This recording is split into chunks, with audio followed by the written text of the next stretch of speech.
Imam, jangan diulang ya. 1, 2, 3. Mana tenaga beliau? Mana tenaganya? Kalau kita melawan orang Kristen pakai logik, pakai dalil-dalil ini yang tidak mempan, pakai logik tidak perlu lagi. Terakhir tes energi pakai ini. Insya Allah kau goyang imannya, insya Allah. Ya teman-teman, selamat bertemu kembali di channel saya Wati Lase. Dan puji Tuhan, kita dalam keadaan baik dan sehat dimanapun kita berada. Shalom buat semuanya. Dan kali ini teman-teman, kita akan membahas, yaitu saya melihat di mana Ustadz membahas atau menguji Alkitab. Tetapi saya melihat teman-teman, dengan mengangkat tangan katanya, kelihatan akan diuji kekuatan Alkitab dan kekuatan Al-Quran juga. Nah teman-teman, menurut saya hal ini tidak betul. Karena Alkitab itu bukanlah ya sebuah seperti sihir atau lain sebagainya. Ya tidak bisa diuji dengan cara seperti itu. Seperti yang dia katakan tadi teman-teman, untuk yang kita dengar di terakhir videonya, dibuktikannya bahwasanya Al-Quran yang paling kuat. Seharusnya kalau dia buktikan itu paling kuat, bukan cara seperti itu. Tetapi buktikan ya. Kalau memang iya, buktikan Pak Haji ya. Orang mati dibangkitkan, orang sakit disembuhkan, ada mujizat terjadi. Nah, itu baru nampak kekuatannya. Bukan dengan cara tidak secara langsung Bapak menanam modal-modal mematikan iman anak-anak generasi kami di kalangan orang Kristen. Jadi mari kita teman-teman saksikan dulu supaya kita bisa langsung saja melihat reaksi mereka. Karena mereka bukan hanya 1-2 orang, tapi mereka rame-rame menyaksikan, bahkan bertepuk tangan sebagian ya. Dan menurut saya pribadi ini harus diluruskan, karena ini nanti akan merusak iman teman-teman kita yang belum mengenal kebenaran Tuhan lebih dalam lagi. Karena firman Tuhan berkata, kalau perusak itu datangnya dari iblis ya. Karena memang itu pekerjaan iblis, merusak, membunuh dan membinasakan. Bukan dibunuh secara badani, tetapi dibunuh rohani orang. Kalau rusak iman orang, maka rohaninya mati. Jadi pembunuh itu datangnya dari setan ya. Dibunuhnya rohani orang. Jadi ini hal yang wajar kalau kita kasih masukan kita dan kita luruskan teman-teman. Mari kita langsung saja melihat videonya. Begitulah kita kalau menghadapi orang Kristen. Mentok sampai di situ nggak dekat dengan imannya. Terakhir kita pakai tes energi. Apa? Tes energi. Mau dibuktikan? Coba satu orang yang anak muda tampil ke depan, yang badannya besar, tangannya gede, badannya besar. Kalau maju ke depan, satu orang saja. Anak muda. Yang tangannya besar, jangan yang kecil. Yang tangannya besar, yang gemuk. Ya silakan. Yang merasa dirinya besar, maju ke depan. Ya boleh, dua orang boleh, silakan dua orang, silakan maju ke depan. Ya silakan maju ke depan. Kita coba tes energi dalam rangka pembuktian agama siapa yang benar. Coba abang tangan begini, lurus begini. Nanti saya akan tekan tangan abang ke bawah, tapi tolong ditahan, pakai energi yang sekuat-kuatnya, dengan tenaga yang paling kuat. Siapa yang kalah? Apakah saya mampu menurunkan tangan beliau ya? Hitung, 1, 2, 3. Luar biasa tenaganya, hebat tenaganya. Kayaknya gue sarapan nih. Sekarang kita coba, apakah ketika beliau memegang Alkitab ini masih punya kekuatan seperti tadi? Kita lihat, coba pegang, ini ada sensornya ini Pak. Pegang tangan kanan, pegang kiri, tangan kiri, ya, tangan kiri pegang gini, tangan kanan begini. Ya, seperti tadi. Kalau tadi waktu masih kosong Bapak Ibu, energinya sangat kuat sekali. Tapi sekarang, ya, dan itu ya, begitu dia pegang, langsung hilang kekuatan beliau. Inilah salah satu keajaiban Islam itu. Buktikan. Seperti tadi Bang, jangan diulang ya. 1, 2, 3. Mana tenaga beliau? Mana tenaganya? Langsung hilang. Padahal saya tidak pakai tenaga. Ulang, sekali lagi. Ya. Pam, keluar tenaga semuanya. 1, 2, 3. Ya. 1, 2, 3. Subhanallah. Sekarang pegang Quran. Pegang Al-Quran. Sama, ini sensornya ada juga.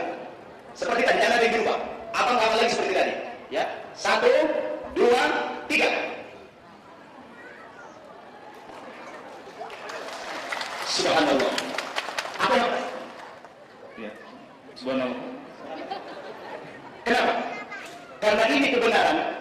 Allah berikan kekuatan yang luar biasa. Karena ini bukan kebenaran, langsung tidak ada energi sama sekali. Allah Akbar. Satu lagi, terima kasih Mas. Satu lagi beliau, coba. 3. Sakit tangan saya Pak. Sama ya? Sekarang beliau baca. Saran dari kecil. Sekarang dibaca satu ayat saja. Bebas yang mana membacanya? Bebas yang mana?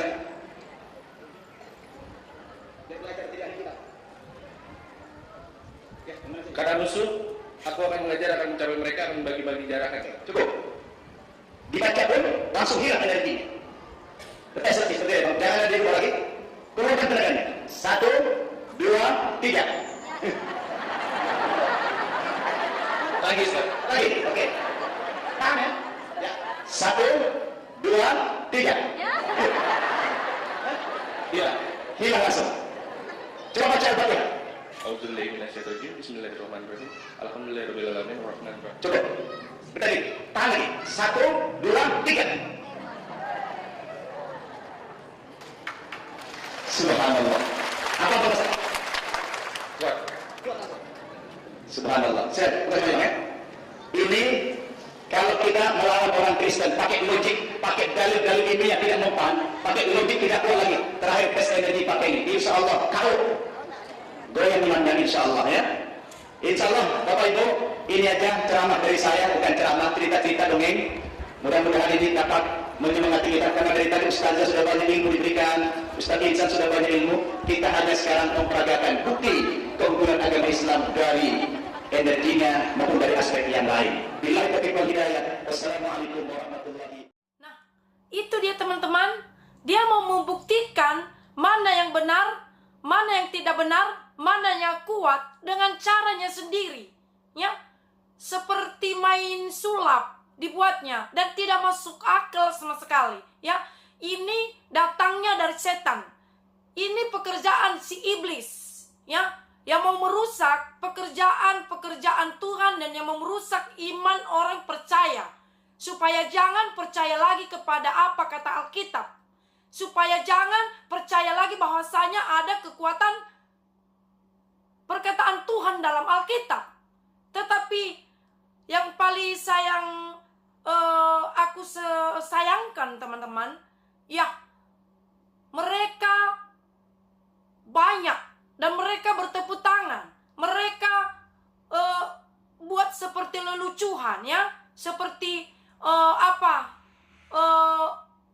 bersemangat ya untuk menyaksikan hal ini. Dan bahkan ini ceramah mereka ya di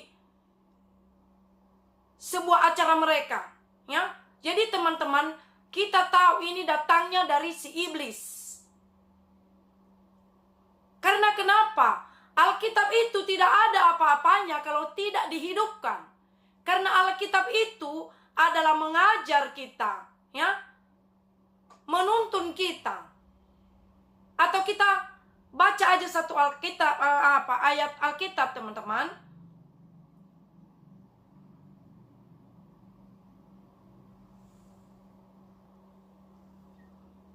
Nah, itu dia teman-teman, kita sudah melihat bagaimana rekayasan caranya membuat dengan caranya sendiri membuktikan bahwasanya mana yang benar. Padahal bukan cara seperti itu kalau dia membuktikan mana yang benar, ya, dengan mengangkat tangan, Nah, saya juga bisa buat 2 kali lebih dari dongeng yang dibuat Ustadz barusan ini tadi kita lihat. Ya, kalau kita mau, saya juga bisa membuat seperti yang dia buat, bahkan lebih. Ya, seperti main sulap saja dibuatnya. Nah, teman-teman, perlu kita sadari, perlu kita ketahui, ini datangnya dari setan. Ya, karena ini akan membunuh rohani orang percaya. Mereka kehilangan kepercayaan terhadap Alkitab. Ya, padahal teman-teman, Alkitab itu baru hidup kalau dihidupkan, dibaca. Karena Alkitab itu ada untuk mengajar, mendidik orang dalam kebenaran dan lain sebagainya, kata firman Tuhan. Nah, teman-teman, mari kita melihat satu ayat firman Tuhan di dalam Yohanes 8 ayat 30. Mari kita baca firman Tuhannya. Karena firman Tuhan yang memerdekakan orang, ya teman-teman, supaya kita tidak juga tidak salah dalam menangkapi hal yang disampaikan oleh Ustadz yang tidak benar ini, ya. Kita baca sama-sama. Iya, kita baca Alkitab di dalam Yohanes 8 ayat 30 dan sampai 32, teman. Kita baca 3 ayat. Kebenaran yang memerdekakan. Setelah Yesus mengatakan semuanya itu, banyak orang percaya kepadanya. Maka katanya kepada orang-orang Yahudi yang percaya kepadanya, "Jikalau kamu tetap dalam firman-Ku, kamu benar-benar adalah murid-Ku, dan kamu akan mengetahui kebenaran, dan kebenaran itu akan memerdekakan kamu." Firman Tuhan adalah memerdekakan. Ya. Kapan itu dijadikan? Ketika kita tinggal di dalam firman Tuhan itu, ketika kita melakukannya, ketika kita membacanya, ketika kita menghidupkannya. Kalau kita tidak membacanya, itu tidak bisa bekerja. Ya, seperti yang dibuat Ustadz ini tadi, itu tidak benar. Itu tidak bisa dibuktikan dengan cara seperti itu. Tetapi bisa dibuktikan jika kita telah tinggal di dalam Tuhan, apakah hidup kita berubah apa tidak? Apakah hidup kita sama seperti dulu atau tidak? Ya, kita bisa uji, ya, dengan pribadi kepada Tuhan. Bisa kita uji firman Tuhan dengan cara seperti itu, bisa kita lihat, ya. Jadi begitu dia firman Tuhan, teman-teman. Bermanfaat firman Tuhan untuk mengajar di dalam ayat yang lainnya tertulis, dan untuk mendidik, ya, bukan untuk dibuat menjadi sihir seperti tadi, ya. Ini salah. Saya juga tidak mengerti, teman-teman, ya. Apa tidak ada lagi yang mau dibahas oleh Pak Ustadz ini, ya, kepada umatnya, sehingga dia membahas hal-hal yang tidak membangun atau yang bisa merusak generasi anak-anak orang Kristen, ya. Nah, teman-teman, jangan kita tertipu. Kita tetap pegang iman kita. Kita tetap kembali kepada kebenaran Tuhan. Dan kita sudah baca kebenaran Tuhan, dan biarlah firman Tuhan yang singkat ini membuat kita tidak tergoyangkan dan tidak terombang-ambingkan oleh apapun. Karena kita tahu ini adalah akhir zaman.